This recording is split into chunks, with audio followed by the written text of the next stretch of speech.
Hello বন্ধুরা, welcome to my information and technology related YouTube channel SJN Tech। বন্ধুরা কেমন আছেন সবাই? আশা করি সবাই খুব ভালো আছেন। আমি আলহামদুলিল্লাহ আল্লাহর রহমতে অনেক ভালো আছি।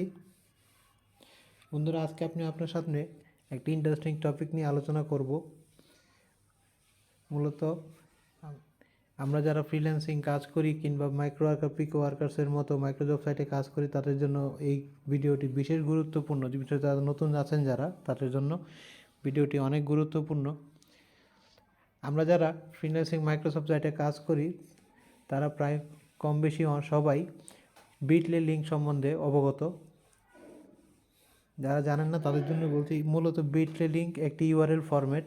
এর মাধ্যমে বৃহদাকার বা বড় সাইজের কোনো লিঙ্ক ইউআরএল শর্ট করে উপস্থাপন করা হয় যাতে জিনিসটা সুন্দর দেখা যায় এবং সহজে বোধগম্য হয়, এছাড়া কম জায়গা নেয়। কিন্তু অনেক সময় দেখা যাচ্ছে কি যে পিসি কিংবা ফোনে এই বিটলি লিঙ্কগুলো ঠিকঠাক কাজ করে না, অনেক সময় নট ওয়ার্কিং কিংবা পেজ এরর এমন আসে। তো তখন দেখা যায় কি, হয়তো কোনো ভালো রেটের একটা কাজ, কিন্তু শুধুমাত্র ওপেন না হওয়ার কারণে আমরা সেই কাজটি করতে পারি না। তো আজকেই সেই ব্যাপারটি নিয়ে আমরা দেখাবো কীভাবে আপনারা বিটলি লিঙ্কগুলোকে নর্মাল ইউআরএলে কনভার্ট করবেন। এই জন্য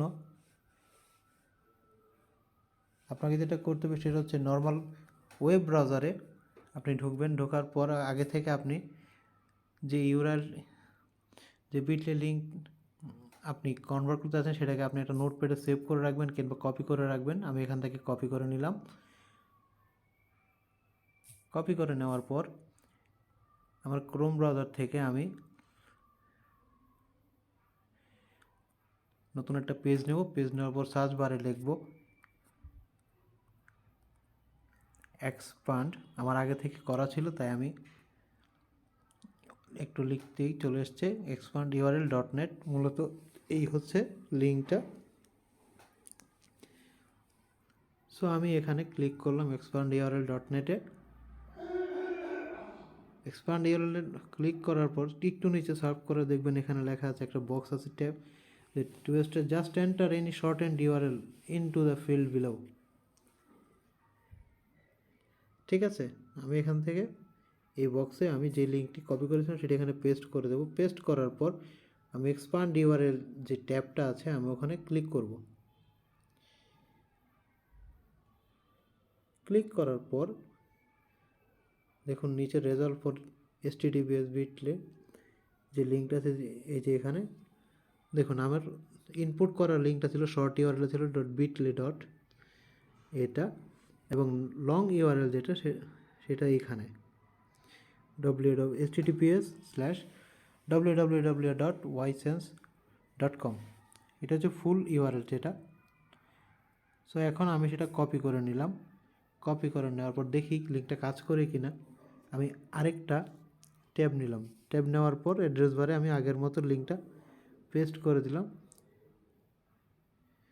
এই যে আমার সেই ডিজায়ার্ড ওয়েবসাইটটি এখানে চলে এসেছে। তো দেখলেন খুবই সহজ, মাত্র 3 মিনিটে আপনি শিখে গেলেন কিভাবে একটি শর্ট ইউআরএলকে লং ইউআরএলে কনভার্ট করতে হয়। সো এছাড়া আরেকটি পদ্ধতি আছে, একটু আগে যেটা বলছিলাম, আরেকটি পদ্ধতি আছে এই ইউআরএলকে শর্ট ইউআরএলকে লং ইউআরএলে রূপান্তরিত করা। সেই জন্য আপনাকে যেটা করতে হবে, আবার সেই আগের মতো নতুন একটি ট্যাব নেবেন ব্রাউজারের। তারপর আপনি যে লিঙ্কটা কপি করেছিলেন,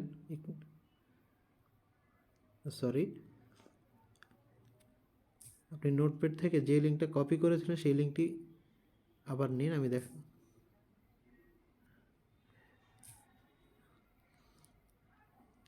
এখানে পেস্ট করে দিন। পেস্ট করে দেওয়ার পর আপনি এখানে একটা জিনিস খেয়াল করেন, bit.ly আপনি বিটের পর যে ডটটি আছে সেটি কেটে দিন, bitly.net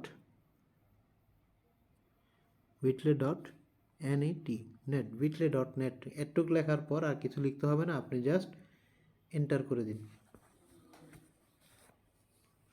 দেখুন আবার সেই আগের সেই পেজটা চলে এসছে, লিঙ্কের পেজটা। এটা একটা আলাদা একটা website, online money making website সেটি। সো যাই হোক, এই ছিল আজকের ভিডিও। আশা করি সবাই বুঝতে পেরেছেন কিভাবে আপনারা একটি শর্ট ইউআরএলকে আপনারা লং ইউআরএলে কনভার্ট করবেন। তারপরে যদি আপনাদের কনভার্ট করতে কোনো সমস্যা হয় অবশ্যই ভিডিওর কমেন্ট বক্সে জানাবেন।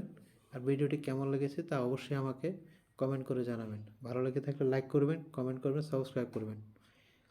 সবাই ভালো থাকবেন, সেই পর্যন্ত সুস্থ থাকবেন। আসসালামু আলাইকুম।